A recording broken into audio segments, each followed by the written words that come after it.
Akkam jirtu daawwattoota OMN kabajamoo oduu guyyaa kanaaf qopheeffannee isinitti himuu jalqabne irraa oduu dursuun hangafoota oduu. Irra deebiin hidhamuun obbo Taayyee Danda'aa murni aangoo irra jiru garaagarummaa yaadaam lammiilee tarkaanfachiisaniif obsa akka hin qabne agarsiiftuu guddaadha jedhan kanneen hidhamuu obbo Taayyee Danda'aa hordofeem yaada isaanii ibsatan. Hayyuun seeraa fi siyaasaa Itoophiyaatti dhiheenyaan kan hordofan Dr. Bayaana Soobam Komishiini Marii Biyyaaleessaa rakkoo Itoophiyaa furuuf osoo hin taane sirna Federeeshinii sabdaneessaa deeguun aangoo nam-tokkee jabeessuuf kan hundeeffamedha jedhan. Oromummaa fi Oromiyaa irratti aggaammiin taasifamu kamoom uummanni Oromoo tokkummaan fuuldura dhaabbachuu qaba jedhan kutaaleen hawaasaa garaagaraa. Hojii dhabdummaan eegalee dhalootaa yaaddessaa taasisuu barattoonni yuunivarsiitiiwwan garaagaraa irraa eebbifaman himaatii jiru. Itoophiyaan marsaa waldhabdeem ukkaamsaam seera dhabdummaa fi kufaatii sirnaa keessa jirti jedham gabaasni The Reporter. Siwiidin sagantaa UNICEF Itoophiyaa keessaa qabuuf deeggarsa $7 miliyoona 7.8 akka gootu beeksifteetii jirti. Daawwattoota OMN kun hangafoota oduuti yemmuu bal'inaan.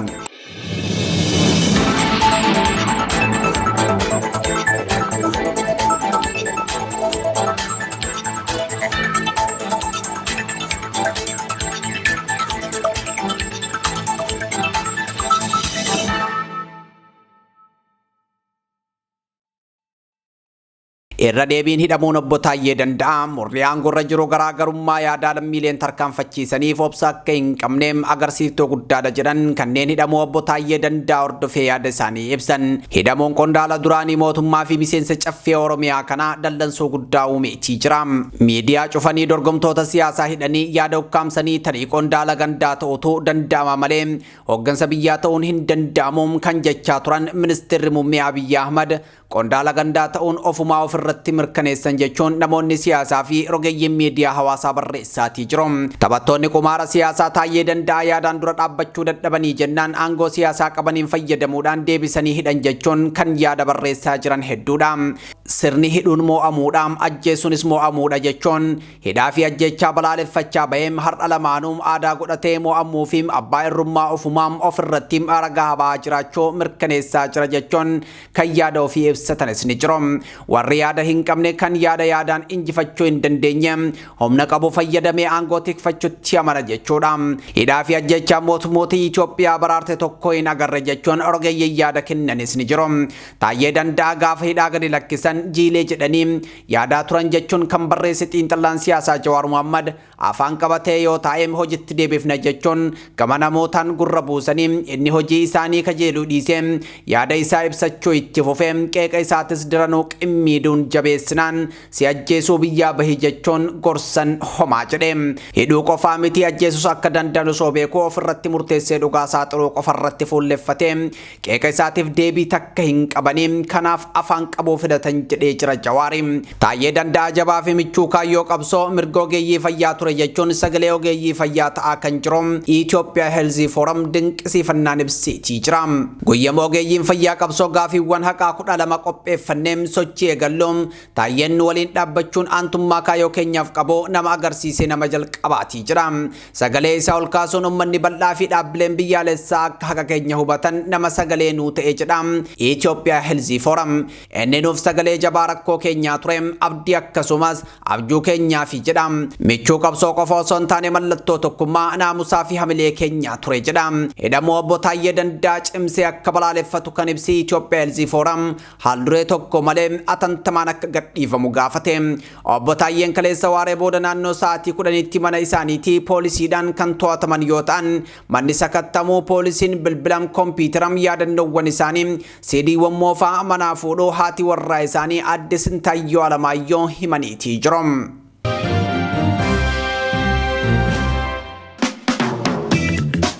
Irreen Oromiyaa Miidiyaa Neetwork isin ta'uu keessan yoomillee qalbiidhaa isin baduun qabu. OMN maallaqaan tumsuuf filannoo harka keessan jiru keessaa tokko isin yaadachiisuu feena. Karaa PayPal OMN maallaqaan tumsuun filannoo keessan isa salphaadha. kutaa addunyaa kamiyyuu kan jiraattan kana gochuu dandeessu. Adeemsan isinitti himu kana hordofaa. Jalqaba Feesbuukii OMN dhaqaatii hidha yookiin liinkii PayPal jettu tuqaasa.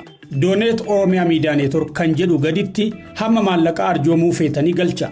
Ittaan saatii make this on monthly basis sanduqa jedhu tuqaasa. Amma immoo iimeelii fi paaswordii akkaawuntii PayPal keessanii bakka isin gaafatutti waan isin gaafatu guutaatii gumaacha.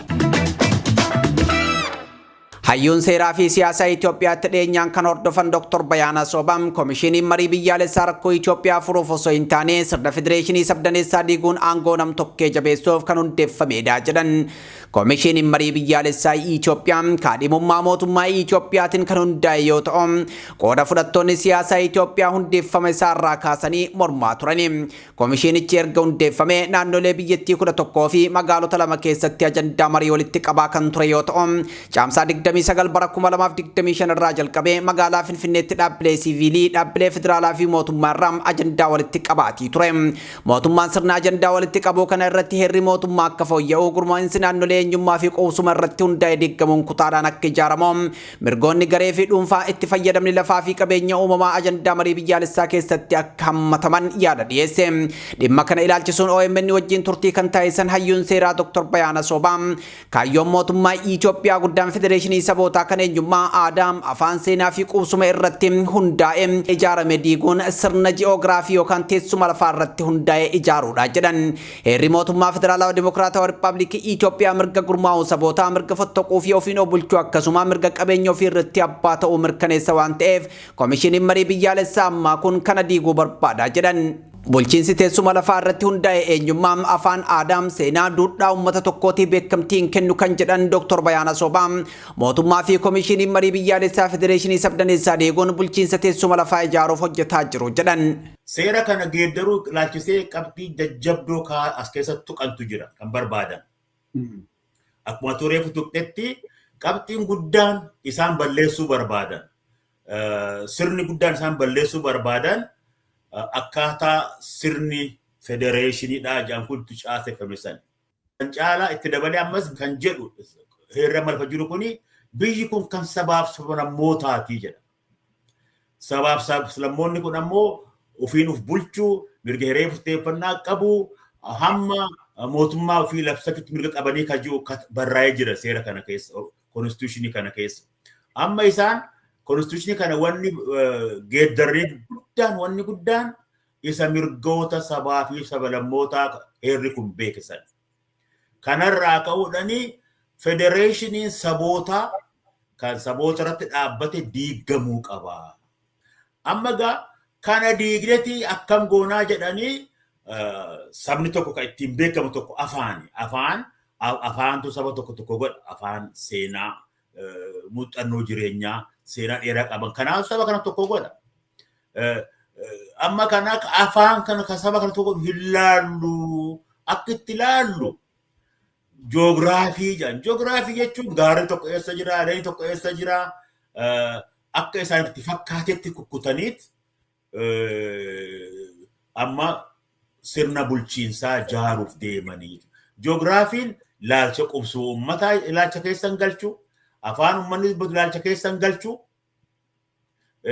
akka fedhetti arbitrarii jedhanii. Arbitrarii jechuun fedhii uummataa, gaafii uummataa ilaalcha keessa galchuu didaniiti akka ofii fedhanatti jaaruu deeman. Kaayyoon adeemsa kanaa uummata eenyummaa, aadaa, seenaa fi afaan tokko qabu uumuudha jedhan. Mootummaan Komishinii Marii Biyyaalessaa ofii hundeessetti ajandaa marii akkaataa biyya ittiin ijaaruu barbaadu dhiyeeffatee jira jedhan. Ajandaa mootummaan dhiyeeffate kanaan Oromiyaa waggoota 30 darbaniif ofiin of bulchuu shaakalaa turte ni diigamti jechuun ibsan. Itti galiin akeekni ijibbaata kanaa saba Itoophiyaa jedhamu tokko afaan tokko dubbatu, afaan sunis afaan Amaaraa. Kan seenaa tokko himatu, seenaan sunis seenaa Amaaraa. Kan aadaa jedhamus akka Amaaraatti nyaatu, akka Amaaraatti uffatu. Ijibbaata kana mootummaatu amma ajandaa dhiyeesse. Mootummaa kanaan dura uummanni wal geedheessuun amma gatiin qabu. Kan dhaggeeffatu hin jiru. Koomishina kana kan jaares mootummaa kana. Koomishinni kunis kan tajaajilu mootummaa kana. Mootummaa kana jechuun ammoo Abiyyi Ahmadii fi Izeemaa fa'aa jechuudha. Biraawun Naggaa fa'aa jechuudha. ideoloojiin isaan ittiin deemaa jiran. Kanaaf gaa amma federeeshinii maqaafillee ta'u laala akka Oromootti hoggaa dubbanne dajanee koo Oromiyaan dhugallee ta'uu baattu. Filmaanni dhugaa tahee Oromoon nama isa filu filatellee uf bulchullee hanqatu. TPLF waadaa seentillee gootuu baattu. Federeeshin dhugaadhaa ijaaruu hanqattus Oromiyaa wanni jedhamu ni jira. Dhaloonni amma jiru kun Oromiyaa beeka. Irra guddaan tarii namni ganna gara 30 fi gara 40 deemu kuni Oromiyaa keessa dhalatee guddate. Amma Oromiyaan baduuf ta'e maqaan Oromiyaatu gaafa yaadni kun hojirra oole hin jiraatu. Jechaa turre hin jiraatu. Uummanni Oromoo akeeka eenyummaa isaa balleessuu fi mirga ofiin bulchuu isaa dhabamsiisuun akkasumas qabeenya isaa irratti abbaa ta'uu isa dhoowwuun dura dhaabbachuun falmuu akka qabu Dr. Bayaana Sobaam dhaamaniitii jiru. Oromummaa fi Oromiyaa irratti aggaammiin taasifamu uummanni Oromoo tokkummaan fuuldura dhaabbachuu qaba jedhan kutaaleen hawaasaa garaagaraa. Kutaaleen hawaasaa garaagaraa naannoo Oromiyaa OMN'if yaada isaanii kennan Eertiraa fi humnoonni finxaaleeyyii kaaba Itoophiyaa Oromummaa irratti duula jabaa taasisaa jiru jedhan. Mootummaan Abiyyi Ahmad immoo qabata marii biyyaalessaa jedhuun aggaammii Oromiyaa diiguutti jira jedhan. Wanti mootummaa Eertiraatiin tumsamanii humnoonni finxaaleeyyii kaaba Itoophiyaa fedhan aangoo federaalaa dhuunfachuun galmii isaanii qabeenya Oromiyaa saamuu akka ta'e namuu hubachuu akka qabu dubbataniitii jiru. Warri maqaa marii biyyaalessaa jedhuun naannolee diiguu jedhanis galmii isaa eenyuuf otoo hin taane Oromiyaa diiganii saamichaaf haala mijjeeffachuu akka ta'e himaniitii jiru. Aggaammiin keessaa fi alaa jiru hunduum Oromiyaa fi Oromummaa irratti kan xiyyeeffate ta'uu hubachuu fe'isa kan jedhan namoonni yaada kennan mooraan qabsoo Oromoo gita kana qolachuu danda'uun ijaaramuu dhabuun akkaan isaan yaaddessuu dubbataniitii jiru. Oromoodhaaf tokkummaan isaa irree isaa ta'uu eeranii Oromoon tokkummaa isaa jabeeffachuu akka qabu hubachiisaniitii jiru. Oromoon aggaammii keessaa fi alaamitti aggaamamaa jiru kanam kan qolachuu danda'u yoo tokkummaan dhaabbate akka ta'e himanii jiru. Kanaan alaa balaa guddatu as deemaa jira. Namuu quba qabaachuu qaba jedhan namoonni yaada kennani. Hojii dhabdummaan egeree dhalootaa yaaddessaa taasisuu barattoonni yuunivarsiitiiwwan garaagaraa irraa eebbifaman himan. Warreen yuunivarsiitii irraa eebbifaman yeroo dheeraaf hojii dhaban OMN'if yaada isaanii kennan carraan qacaramanii hojjechuu garmalee dhiphachuu himu. Nama mallaqa yookaan fira qabutu waajjira mootummaatti qacaramaa jira jedhan. Akka gurmoofnee hojii hin uumanneef immoo deeggarsim dur mootummaan dargaggoota hojiitti seensisuuf godhu dhaabbachuu himan. Namni waggaa 2 dura yuunivarsiitii irraa eebbifamee hojii barbaachaaf bakka dhaloota isaa godina Wallagga Bahaatii magaalaa Shaggar dhufe jiraatuun akka jirutti gita hojii hedduu irratti dorgome garuu osoo qabxii gahaa qabu dorgommiin ala ta'ee jedha. Namoota firaa fi mallaqa qabantu karaa qaxxaamuraan gita hojii sanam yeroo qabatan argine iyyannus iyya keenya namuu hin dhagahu jedhe. Amma inuma abdii murree gita hojii bahuu irratti dorgomuuf illee hamilee dhabuu himata. Dargaggeessi biraa yuunivarsiitiidhaa eebbifamuu himee magaalaa Adaamaa jiraatu mul'ata guddaa qabannee barannee gaafa eebbifamnee baanuun nutti dukkanaa'ee jedha. Maatii isaa rakkoon isa barsiisan gargaaruun abjuu isaa akka ta'e himee garuu maatii miti ofiifuu ta'uu akka dadhabe dubbata. Dargaggeessi biraa magaalaa Shaashamanneetii dubbifne immoo waldaan gurmaa'anii hojjechuuf fedhii qabaachuu himee tumsi gama mootummaatiin akka hin jirre hima. Bakka oomishaa fi mallaqa ka'umsaa barbaadna kan jedhu namni kun kana ammoo sababa hojimaata badaa mana mootummaa keessa jiruun akka hin arganne ibse. Warri yaada kennan mootummaan qacarrii firummaa fi maallaqaan waajjiraalee keessatti raawwatamu akka dhaabsisu akkasumas warra hojii uummachuuf barbaaduuf immoo deeggarsoota akka bakka oomishaa gabaa fi mallaqa ka'umsaa akka taasisu cimsanii gaafataniitii jiru. Itoophiyaan marsaa wal dhabdeem ukkaamsaam sir-dhabdummaa fi kufaatii sirnaa keessa jirti jedham gabaasni The Reporter. Mootummaan Itoophiyaa nagaa fi tasgabbii biyyaa mirkaneessaa jira jedhus biyyattii keessa nageenyaa fi tasgabbiin hin jiru kan jedhu barruun The Reporter wanti mootummaan dubbatuu fi dhugaan qabatamaan lafarratti mul'atu garagara jedha. Naannoo Oromiyaatii kaasee hanga naannoo Amaaraatti komiin furmaata dhabee wal dhabdeen qaamolee hidhatan jidduutti adeemsifamu. Miidhaa hawaasaa mootummaan deeggaramoo ukkaamsaa fi saamicheen biyyattii keessatti adeemsifamaa jiru nagaa fi tasgabbiin akka hin jiraan waraanne taasisee jira jechuun ibsa. Mootummaan Itoophiyaa rakkoowwan biyyattii keessa jiran guddina sobaam tooftaa siyaasaam guddina diinagdee qabatamaa hin taanee fi mala waraanaatiin ukkaamsaa jira jechuun biyyattiin akka tasgabbooytetti dhiyeessuun dhugaa lafa jiru kan faallessu ta'uu addeessa. Waliigalteen Piriitooriyaa waraana hamaa waggoota lamaaf Tigraay keessatti adeemsifamaa ture.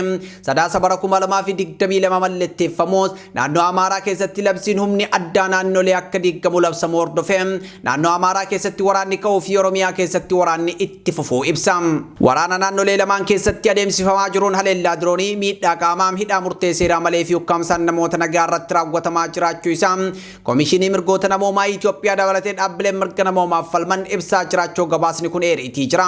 Mootummaan naannoo Oromiyaa keessatti waraana bilisummaa Oromoo waraanuuf tooftaa lolaa riphee lolaa fayyadamuu kan eeru gabaasni The Reporter kun ammoo waraanichi naannicha keessatti akka dheeratuu fi mariin nagaa akka hin adeemsifamne akkasumas waraanichi lolaan malee mariin akka hin goolabamne taasisuu ibseetii jira. Bulchiinsi ministeera muummee Abiyyi Ahmad tasgabbii biyyattii keessatti fiduuf tooftaawwan waraanaa fayyadamus tasgabbiin hin argamne hidhaan murtee seeraa malee ajjeechaan jumlaa fi intarneetii cufuun amantummaa uummanni bulchiinsa kanarratti qabu dhabamsiisee jiraachuu addeessa. Naannoo Amaaraa keessatti labsii muddamaa bara 2023 keessa labsamuun ajjeechaan hidhaa reebichaa fi dhiittaan mirga namoomaa akka raawwatamu ta'ee jira jedha gabaasichi. Mootummaan Itoophiyaa labsii sobaa nageenya haguuggateen kufaatii biyyattii baraaruu hin danda'u kan jedhu gabaasni kun tasgabbii biyyattii keessatti fiduu walitti bu'iinsa furoo seer dhabdummaa ittisuu mari'achuu fi nageenya dhugaa biyyattii keessatti fiduun barbaachisaadha jedha. Mootummaan saffisaan tarkaanfii fudhatee daandii nagaa fi dhugaa biyyattii baraaruu danda'utti yoo hin dhufin Itoophiyaan dambalii jeequmsaa fi wal balleessuutiin liqinfamuun uummata balaaf gaanfa Afrikaa ammoo muddafaaf saaxilti jechuun ibseetii jira. Tumsi hundeeffama isaarraa kaasee hanga ammaa OMN'if gootan OMN waggoota 11 darbaniif walirraa osoo hin kunne akka sagalee uummataa ta'uu dandeessisee jira. Har'as akkuma kaleessaa wabiin OMN isinuma. YouTube OMN subscribe, share, like, comment gochuun qabiyyeewwan keenya namoota hedduu bira akka dhaqqaban godha. Mallattoo bilbilaa cuqaasuunis qabiyyeewwan keenya battala tamsa'anitti akka yaadachisni isin dhaqqabu tolcha. Mallattoo subscribe jettu cinaa kan jirtu join kan jettu cuqaasuudhaan karaa YouTube keenya OMN mallaqaan deeggaraa miseensas ta'a. Doolaara takka tuqaa shanirraa eegaluun hanga fedha keessanii super chaatii fi stiikaroota bitaa sagalee uummata keessanii ta'a. Tumsi keessan hiree OMN kan murteessuu fi wabii fi hamilee uummata keessan dheebuu miidiyaa qabu ta'uu hin dagatina. OMN dhugaa uummataa karaa dhugaatiin. Oduu birootti yoo ceenu Siwiidin sagantaa UNICEF Itoophiyaa keessaa qabuuf deeggarsa doolaara miliyoona 7.8 akka gootu beeksifte. Siwiidin sagantaa haaraa UNICEF Itoophiyaa keessatti eegumsa hawaasummaa fooyyessa jireenyaa fi humna dandamannaa dubartootaa fi daa'immanii cimsuuf qopheesse tumsuuf deeggarsa doolaara miliyoona 7.8 akka gootu beeksifte. Waliigaltee deeggarsaa kana Itoophiyaatti ambaasaaddarri Siwiidin Hansi Henrik Landekostee fi Itoophiyaatti bakka bu'aan dhaabbata UNICEF Dr. Abubakar Kambo kaleessa waxaba lama bara 2025 mallatteessaniitii jiru. Sagantaa UNICEF eegale kun tilmaamaan namoota dhuunfaa 173 fi 250 maatii 34,650 keessatti argaman fayyadamoo taasisaa jedhamee eegama. Daawwattoota OMN kabajamoo oduun guyyaa kanaaf qopheeffanne kana gammaa daawwattanii galgala oduu biraatiin walitti deebinaa ammasittuu turtii gaarii.